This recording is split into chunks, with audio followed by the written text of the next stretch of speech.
Irmãos, relativamente aos tempos, às épocas, não há necessidade de que eu vos escreva.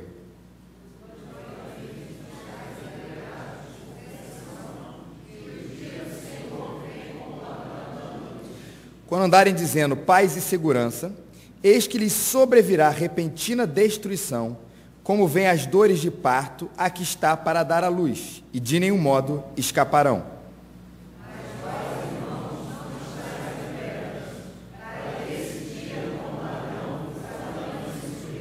Porquanto vós todos sois filhos da luz e filhos do dia, nós não somos da noite e nem das trevas. Assim, pois, não somos pelo contrário, vigiemos e sejamos sóbrios. Ora, os que dormem, dormem de noite, e os que se embriagam, é de noite que se embriagam.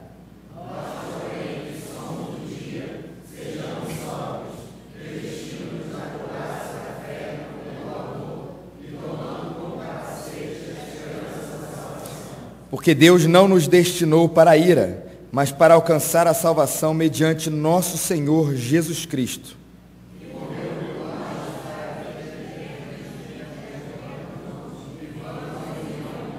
Juntos, consolai-vos, pois, uns aos outros, e edificai-vos reciprocamente, como também Jesus. Meus irmãos, se na primeira parte aqui desse texto, ou dessa parte aqui na Epístola de Tessalonicenses, em que Paulo está falando sobre a vinda de Jesus, a segunda vinda, das quais nós falamos hoje de manhã, se a primeira parte, a pergunta era se as pessoas que estarão vivas quando Jesus voltar, elas terão alguma vantagem sobre as pessoas que estarão mortas quando Jesus voltar. Trabalhamos esse tema hoje de manhã, a resposta de Paulo que falamos é que não há nenhuma vantagem de um sobre o outro. Todos vão desfrutar do mesmo Deus, da mesma bênção, do mesmo Nova Jerusalém, da mesma condição espiritual, quer estejamos vivos quando Jesus voltar, ou quer já tenhamos morrido quando Jesus voltar. Não há diferença nenhuma. Paulo responde essa pergunta, irmãos, no versículos 13 ao versículo 18. E aí ele começa respondendo uma outra pergunta, que também era uma inquietação daquela igreja, uma pergunta clássica quando a gente fala da volta de Jesus, que é: quando é que Jesus vai voltar? E essa é uma pergunta que sempre caminhou com a igreja. E no início da parte em que Paulo falou sobre a volta de Cristo, ele colocou como nós, os vivos, na esperança, como já falamos aqui, meus irmãos, de que Cristo iria voltar com ele em vida.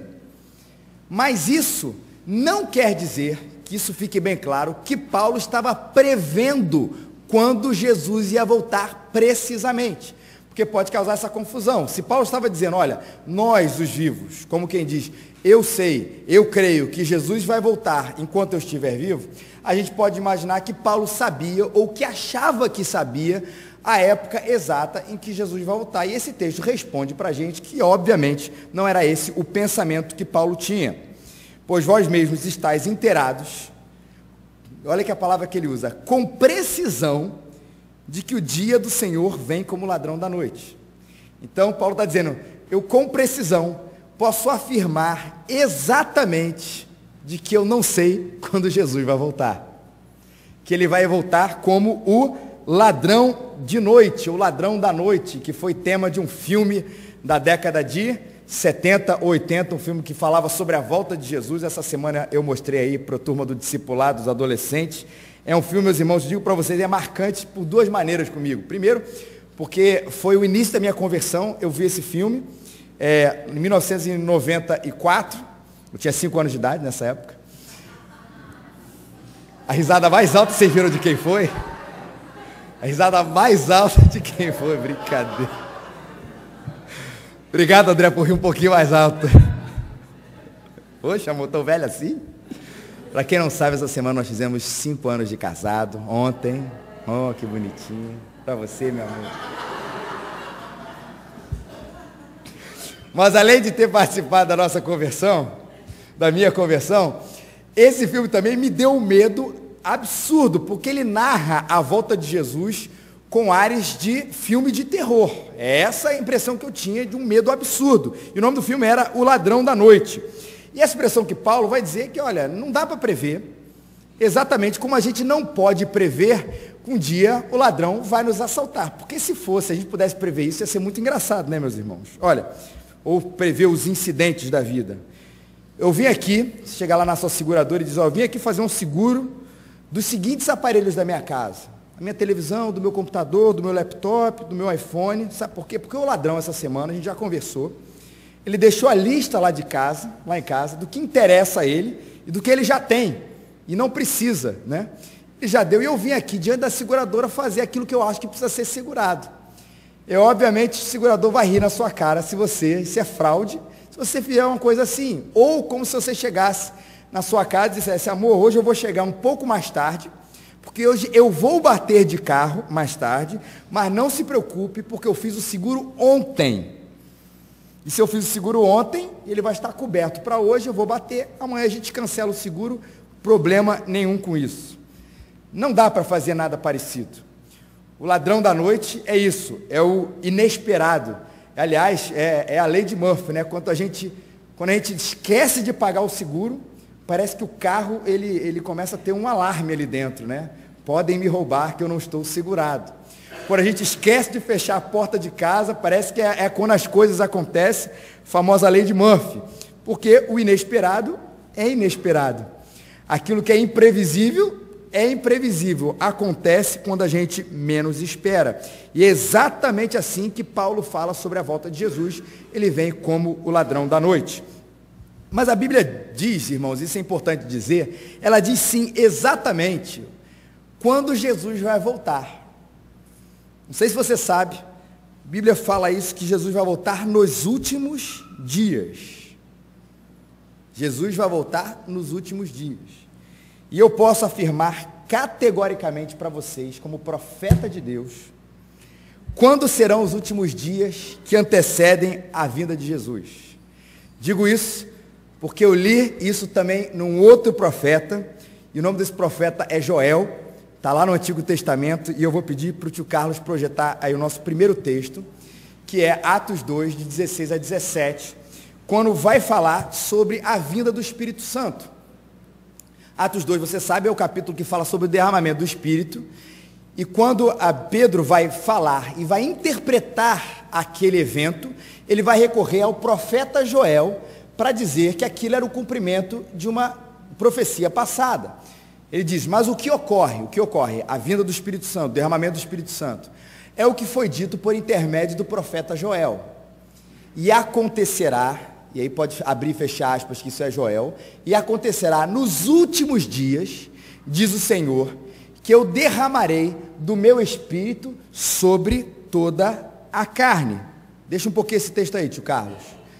O que Pedro está dizendo? O Espírito Santo está sendo derramado. Quando que ele vai ser derramado, segundo o profeta Joel? Nos últimos dias. Pergunta para você, ele já foi derramado, irmãos? Sim ou não? Então nós estamos vivendo o que, segundo a palavra de Deus? Os últimos dias. Então quando eu falo para vocês, e é claro que isso foi de uma maneira de brincadeira, de que eu sei que Jesus vai voltar nos últimos dias, e é um fato, é porque os últimos dias, segundo a palavra de Deus, é o período que existe entre a primeira vinda de Jesus e a segunda vinda de Jesus. Isso com precisão nós podemos dizer que Jesus vai voltar nesse período. Agora, quanto que esse período vai durar? Já durou 2012 anos, aproximadamente. Vai durar mais 5 dias? Vai durar mais 1 hora? Vai durar mais 1000 dias? Vai durar mais 1000 anos? 3000 anos? Ninguém sabe. Pode tirar, tio Carlos. Obrigado.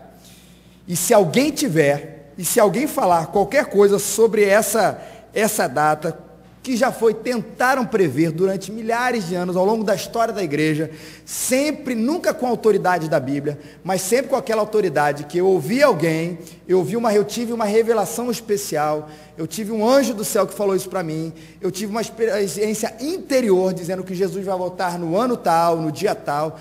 Todas elas foram furadas, e a gente sabe, qualquer pessoa que prever, seja ele anátema, porque está acrescentando alguma coisa que a palavra de Deus já nos disse que não pode ser acrescentada.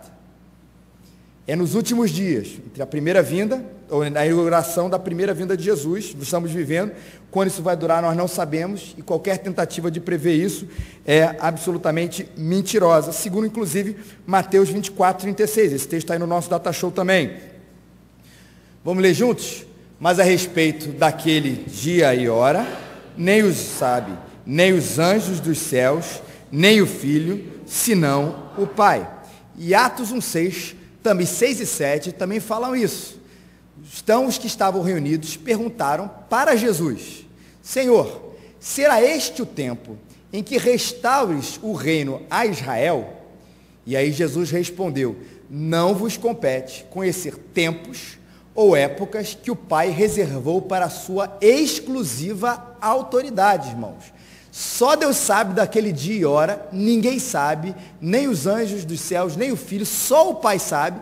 E Jesus falou: olha, não compete a vocês tentar saber ou tentar conhecer, são coisas que Deus reservou para a sua exclusiva autoridade. Pode tirar, obrigado, tio Carlos. O que a gente pode saber, e é interessante que é Atos 1,8, que a gente sabe de cor, né? Mas recebereis poder a descer sobre vós o Espírito Santo, e sereis as minhas testemunhas. Como Jesus estivesse dizendo assim: olha, vocês não precisam saber e não se preocupem em tentar adivinhar quando eu vou voltar. O que compete a vocês, durante a minha, entre aspas, ausência, é vocês serem as minhas testemunhas. E o Espírito Santo virá sobre vocês, capacitando vocês para que vocês vão aos 4 cantos da terra, em Guiné-Bissau, em Belo Horizonte, Rio de Janeiro, na Espanha, em qualquer lugar do mundo, sejam as minhas testemunhas para a pregação e propagação do Evangelho. É isso que compete a nós. A Deus, Ele sabe o tempo. A nós, o tempo da pregação, o tempo que se chama hoje. Uma coisa importante também a respeito do dia. Isso quer dizer que por mais que a gente saiba que irão ter sinais nos últimos dias, e os últimos dias não é agora, mas também foi os últimos dias há 2012 anos atrás, mas vão ter os sinais, coisas que estão acontecendo, já aconteceram, estão acontecendo e vão acontecer, mas não vai ser, segundo a Bíblia, um dia estranho, um dia diferente, um dia não usual. Como se a gente pudesse acordar um dia e dizer assim: olha, está alguma coisa diferente hoje. Me parece que Jesus vai voltar. Tem alguma aura no ar que está me dizendo isso, né? Os carros estão poucos na rua, as pessoas estão com medo dentro de casa. O que a Bíblia fala é exatamente o contrário isso. Outro texto aí para a gente, por favor. Pois assim, como foi nos dias de Noé, também será a vinda do Filho do Homem. Porquanto, assim como nos dias anteriores ao dilúvio, as pessoas comiam, bebiam, casavam e davam-se em casamento até o dia em que Noé entrou na arca. O que é que Jesus está querendo dizer?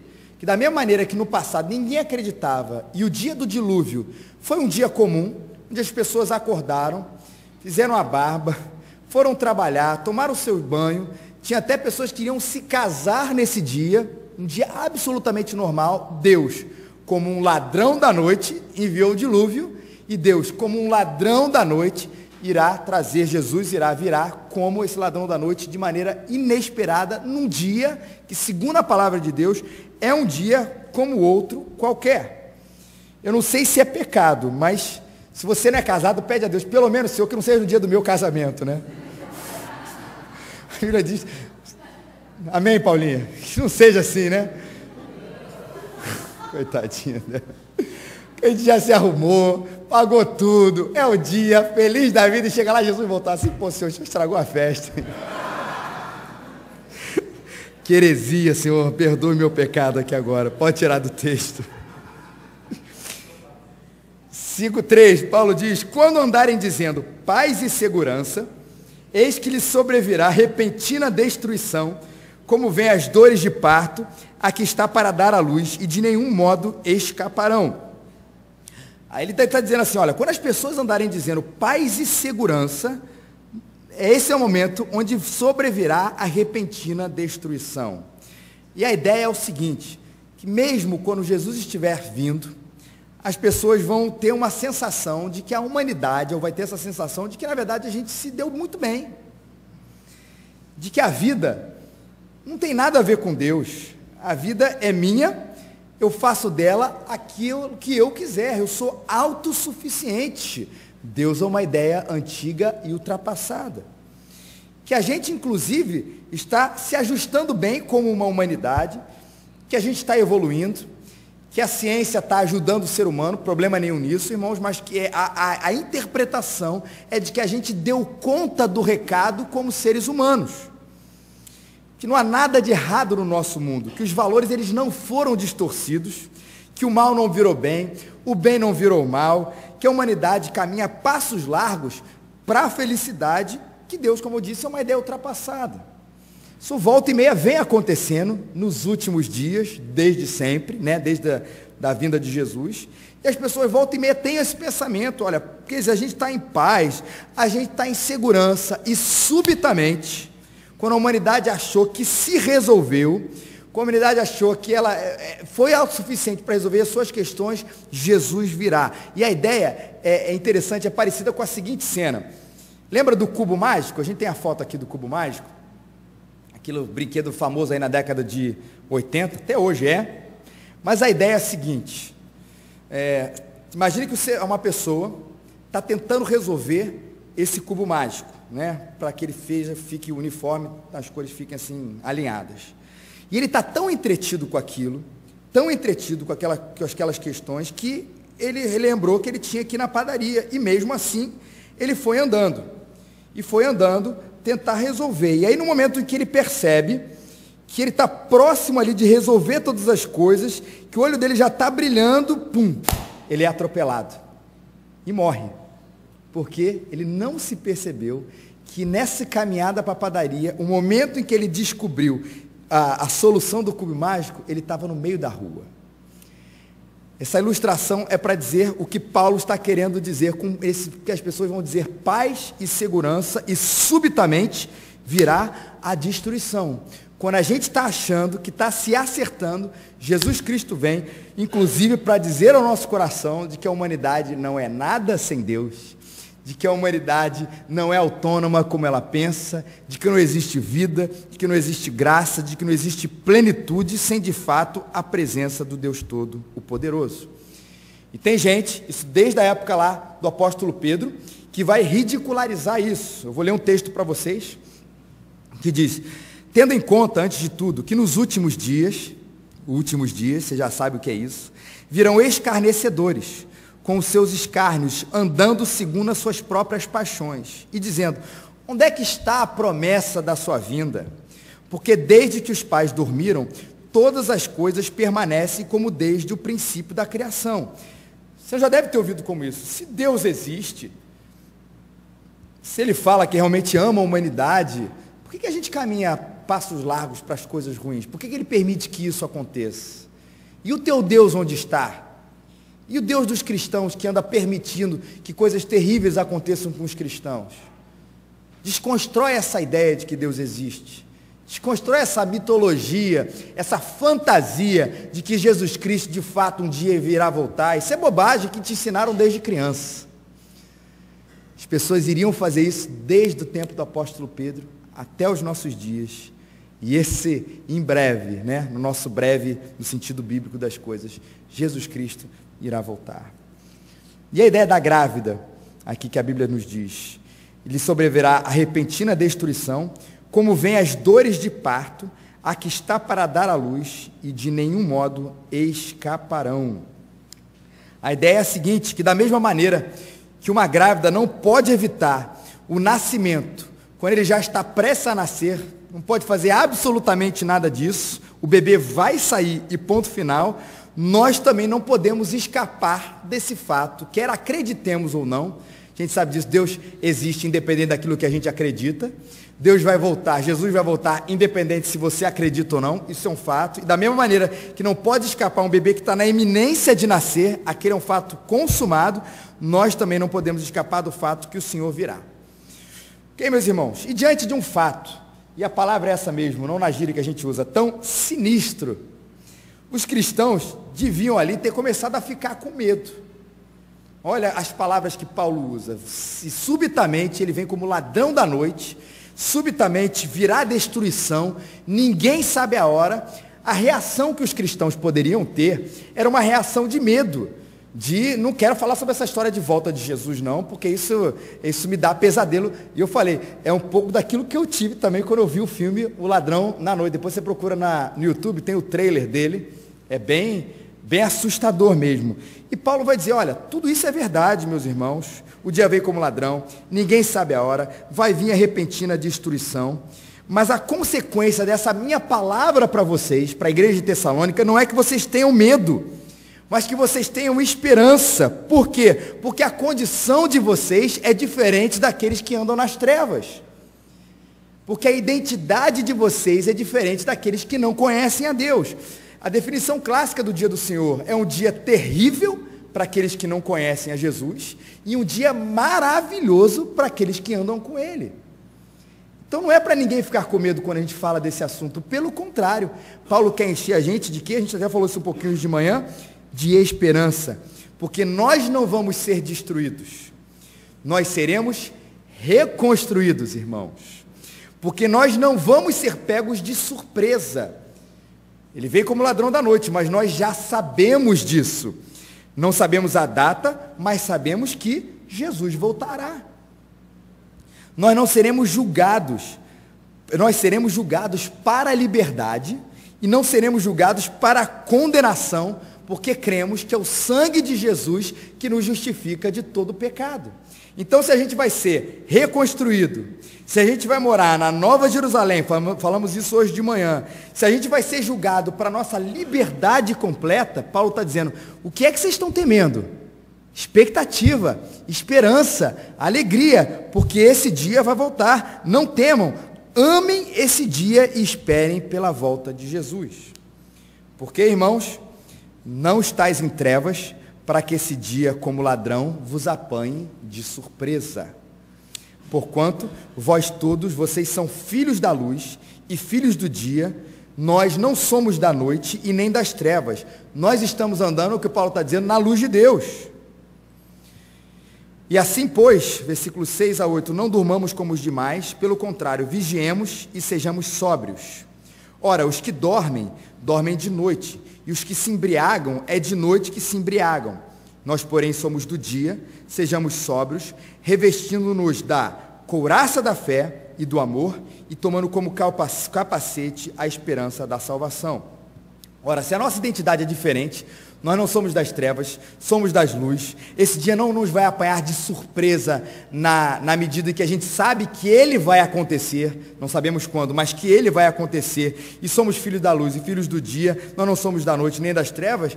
Glória ao Senhor, nós que andamos na luz, Paulo diz, continue então andando nessa luz que vocês já conhecem, para que também ninguém tenha aquela ideia aqui, inclusive equivocada, quando a gente fala de predestinação, por exemplo.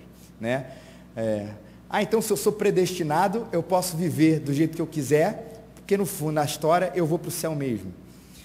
Costumo dizer que essa é uma ideia equivocada, porque se esse pensamento existe no coração da pessoa, não aconteceu salvação nessa casa. Porque se a salvação é uma obra completa, e nós cremos na predestinação, Deus que nos predestinou, também nos regenerou, nos transformou como nova criatura. Então o meu pensamento não é, então eu vou fazer o que eu quiser da minha vida, vou viver como as pessoas viviam no tempo de Noé, porque no dia, na hora que aconteceu o dilúvio, a segunda vinda de Jesus, eu vou entrar no barco. Se isso aconteceu, é porque você ainda não entendeu o Evangelho, seu coração não foi convertido, porque a obra de Jesus é tirar o nosso coração duro, para transformar um coração de carne. É um coração que não ama a Deus para um coração que ama a Deus. Um coração que não queria obedecer a Deus para um coração que quer obedecer a Deus, mesmo que a gente tenha, naturalmente, as nossas dificuldades de obedecê-lo integralmente. Então, se esse é um pensamento, reveja a sua vida e hoje entregue o seu coração para Jesus. Creia que Cristo Jesus é o único caminho, a verdade e a vida, que não existe salvação fora do nome santo e poderoso de Jesus. Mas se você o conhece, a Bíblia exorta para a gente, não durma, vigie, seja sóbrio, atente para aquilo que você faz.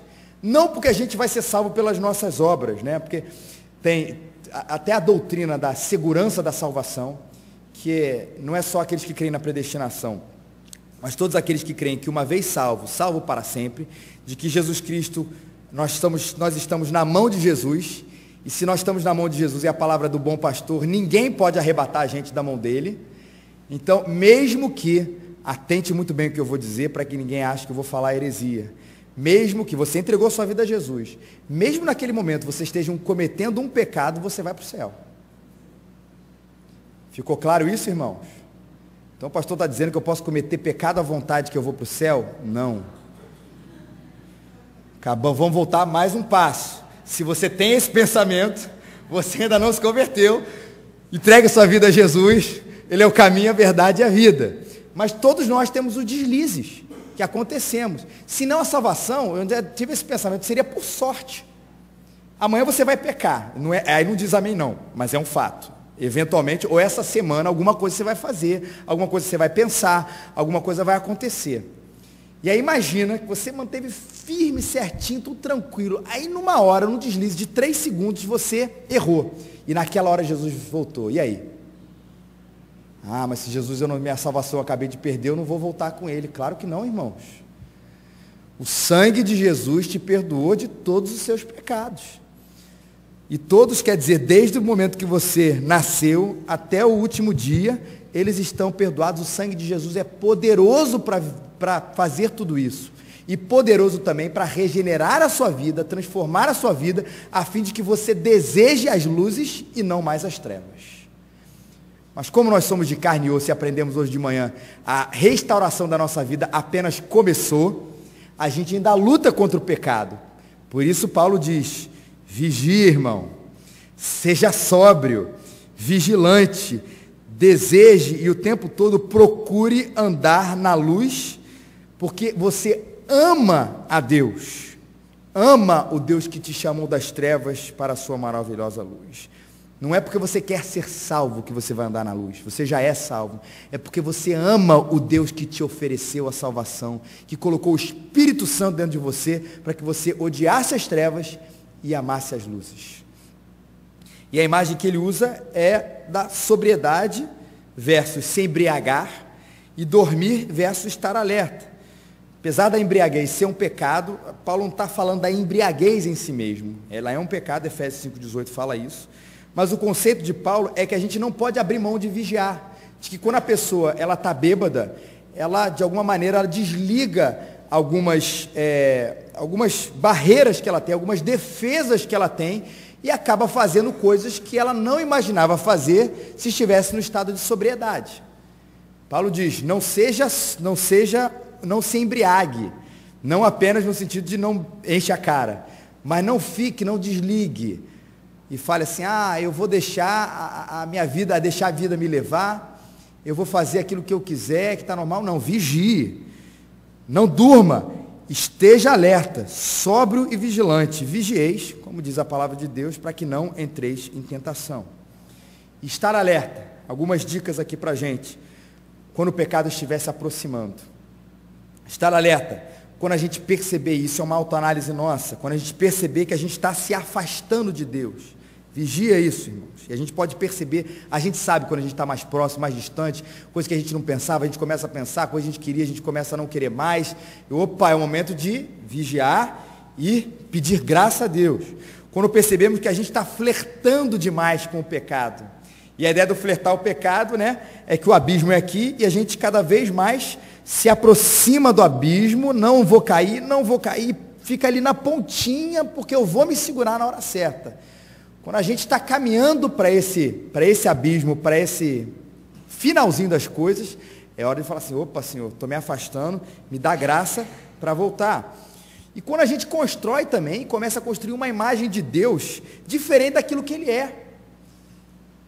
Não são só questões éticas e morais a respeito da santificação, mas a gente também, volta e meia, a imagem de Deus vai sendo transformada na nossa cabeça, não para aquilo que Deus é, mas para aquilo que a gente vai imaginando que Ele é. E a gente começa a imaginar que Deus está distante. E a gente começa a imaginar e começa a construir a imagem de um Deus um pouco indiferente. Talvez porque a gente esteja orando há muito tempo, Deus não responde às nossas orações, e a gente começa, mesmo que inconscientemente, achar que ele não está ouvindo mesmo, de que ele não responde tão bem assim às nossas orações como a gente pensava, de que a fé não pode ser tão radical como a gente achava que ela era. Isso vai minando a verdadeira fé de um Deus que é poderoso, que Ele é presente, que Ele tem amor, e que Ele é amor e que Ele é justiça também. Quando você perceber, e às vezes, um bom teste, sei que tem filho pequeno, sobrinho pequeno, neto, pergunte ao seu filho, ao seu neto, ao seu sobrinho, quem é Deus. Às vezes é na boca das crianças que a gente vai receber não apenas o perfeito louvor, mas uma imagem tão infantil e às vezes tão perfeita a respeito de quem é o Senhor Deus, o Papai do céu, que de fato cuida da gente como ninguém. É hora da gente, às vezes, é hora da gente voltar a ser como as crianças e estarmos alertos para não perder esse tipo de fé que às vezes a gente perde. Paulo diz, como é que a gente fica alerta? E a ideia aqui é de um sentinela, e aí ele vai usar armas para isso. Couraça da fé e do amor e o capacete da esperança da salvação. O que quer dizer essa realidade toda, a couraça da fé e do amor? A couraça da fé, as dúvidas que às vezes o inimigo planta na nossa mente. O acusador, como Paulo vai descrever também em Tessalonicenses, algumas semanas falando sobre isso, responda com a sua fé. Mesmo as coisas que pareçam ilógicas, a Bíblia nos disse, a Bíblia nos revela, ela nos fala, mesmo que o mundo esteja desse jeito, parece que Deus é indiferente, mas a Bíblia fala, e eu creio, que Ele voltará. Use da sua fé para combater essas dúvidas, não as boas dúvidas, mas essas dúvidas que vêm arranhar a nossa fé e não fortalecer a nossa fé. Porque há dúvidas boas, irmãos. Estava falando hoje com a Rafaela que, como esse assunto da volta de Jesus me intriga aí, a gente continua com dúvidas e espero continuar com dúvidas eternamente. Mas as boas dúvidas que me levem sempre, todos nós, a querer entender mais, a buscar mais, a saber mais, que isso nos aproxima de Deus. Não é uma dúvida que questiona se de fato Deus existe, se Deus é, se Ele se importa com a gente. Essa, se não respondida da maneira certa, com fé, acaba arranhando a nossa vida, vista a couraça da fé, a couraça do amor. E aqui eu creio, meus irmãos, que Paulo está dizendo a couraça do amor de Deus. Para a gente se lembrar de que Deus tem um amor imutável. Nele, Tiago diz, não há sombra e nem variação de mudança. Um amor incondicional de Deus pelas nossas vidas, que mesmo quando a gente se afasta, a Bíblia nos diz que nada nos separará do amor de Cristo. Nada e nem ninguém, potestados, principados, qualquer outra criatura, distâncias, profundidades, abismo, nada vai nos separar do amor de Deus. Então, quando a gente sente que Ele está distante, quando a gente imagina que Ele não nos ama mais da maneira como Ele nos amava, a Bíblia diz, reveste a couraça do amor e lembre-se que o amor que Deus tem por você, por mais que seus pais te amem, o amor de Deus é maior. Por mais que você ame seus filhos, o amor de Deus é maior do que vocês têm por Ele. Por mais que você ande o seu cônjuge, o amor de Deus é maior do que você tem por Ele. Muito, infinitamente maior, que a gente não pode compreender na plenitude a largura, a distância de tudo isso que Deus tem por nós. Se revista disso, fé e amor e a esperança da salvação. E aí sim é o capacete. A ansiedade que a gente tem falado daquele dia. A esperança de que se a batalha está ruim, se tem muita coisa, se a viagem da gente está meio incômoda, a gente está muito tempo dentro do carro, a coluna começa a doer, e a gente começa a ficar irrequieto, o lugar que estamos indo no final da viagem vai recompensar, é muito melhor. E essa é a esperança da salvação. Às vezes a viagem é difícil mesmo.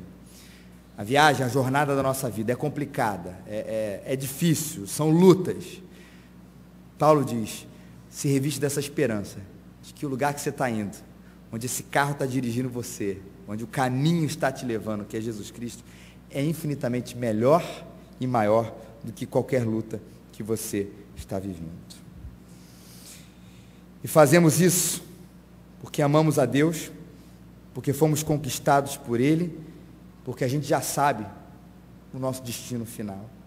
Deus não nos destinou para a ira, mas para alcançar a salvação mediante nosso Senhor Jesus Cristo, aquele que morreu por nós, para que quer vigiemos, quer durmamos, vivamos em união com Ele. Nosso destino, graças a Deus, irmãos, graças a Deus mesmo, ele já está selado. Nós não fomos destinados para a ira. Você, filho de Deus, foi destinado para a salvação eterna. Louvado seja o nome do Senhor. Diz o apóstolo Paulo: consolai-vos, pois, mesma ideia do versículo 18 que falamos hoje de manhã, consolai-vos, pois, uns aos outros, e edificai-vos reciprocamente, como também estáis fazendo. Para que eu sei disso tudo? Para que isso seja uma verdade na minha vida. Para que? 3 coisas para a gente terminar. Para que a gente sempre vigie e seja sóbrio e firme. Quando Jesus voltar, você é filho de Deus, você já entregou a sua vida a Jesus, você vai com Ele. Mas Deus quer te encontrar, quando Ele chegar, firme, santo, puro na presença de Deus. Não por legalismos. Legalismo é aquela ideia de que o que eu faço faz Deus me amar mais, ou o que eu faço me faz alcançar a salvação. A verdadeira religião, que é Jesus Cristo, é porque Ele me amou, porque Ele me ama, porque Ele derramou a sua graça sobre mim, é que eu desejo ser firme e sóbrio na sua presença. Vigie, seja sóbrio e firme pela motivação certa. Segundo lugar, aí lembrando que a gente falou, né, consolai-vos, pois, uns aos outros com essa palavra, para que a gente sempre lembre do nosso chamado. Você, segundo a palavra de Deus, não é trevas, você é um luzeiro de Deus no mundo de trevas. Você, nesse sentido, foi chamado para brilhar. E aí não é ser celebridade, não é ser famoso, mas ser o luzeiro, um embaixador, um representante, ainda imperfeito que nós somos, de Deus nesse mundo que anda em trevas. Aonde você for, acenda a sua luz. E esse é o chamado para a sua vida. E espere com expectativa. Não é esperar com impaciência, não é esperar com uma coisa que não faz diferença na minha vida, é esperar com esperança, é esperar com expectativa, que o Deus que chamou vocês e falou que voltará, destinou vocês para a luz, a passagem está comprada, vocês vão morar com Deus, nós vamos morar com Deus, e vai ser muito bom, irmãos. Louvado seja o nome dele, irmãos. Vigiem, lembre-se do chamado, e a cada dia, Maranata, vem Senhor Jesus, esperem com esperança. Que Ele nos abençoe. Feche seus olhos para nós orarmos. Deus querido, Deus amado, Deus bendito, obrigado mais uma vez porque a Tua palavra nos lembra ou nos ensina, Senhor, de que um dia Teu Filho Jesus voltará, Senhor. Obrigado, Senhor, porque podemos compartilhar isso nessa manhã, porque podemos compartilhar isso nessa noite, e como esse assunto, ó Deus, tão importante para a nossa espiritualidade, para a nossa fé, para a nossa vida, é capaz de mexer com a gente, de fazer com que os nossos olhos comecem a olhar mais para o alto do que aqui para a terra. Comece a olhar mais para todos os dias, para a nossa janela, com a expectativa, Senhor, de que um dia Teu Filho Jesus voltará e com Ele todas as coisas serão restauradas. A nossa vida, Senhor, o mundo em que vivemos, ó Pai, todas as coisas, Deus, que são feitas para Ele e por intermédio dEle, Senhor. E que esse, o Senhor, possa encher a nossa vida de esperança, Pai. Enquanto isso não acontece, não nos cabe saber tempos ou épocas, o que a gente quer, Senhor, é ser testemunhas do Senhor, luzeiros desse mundo, andarmos firmes, sóbrios, vigilantes, por amor do Teu nome, por obra da Tua graça e não da nossa força, Senhor. Faz isso com a gente, Senhor, é o que nós Te pedimos, rogando mais uma vez, ó Senhor, que a nossa semana seja uma semana abençoada por Ti. Ser Deus com as nossas famílias, ser com o nosso trabalho, que a Tua palavra continue a ecoar, Deus, dentro de nós, através de nós, fazendo diferença. No nome santo de Jesus que oramos. Amém.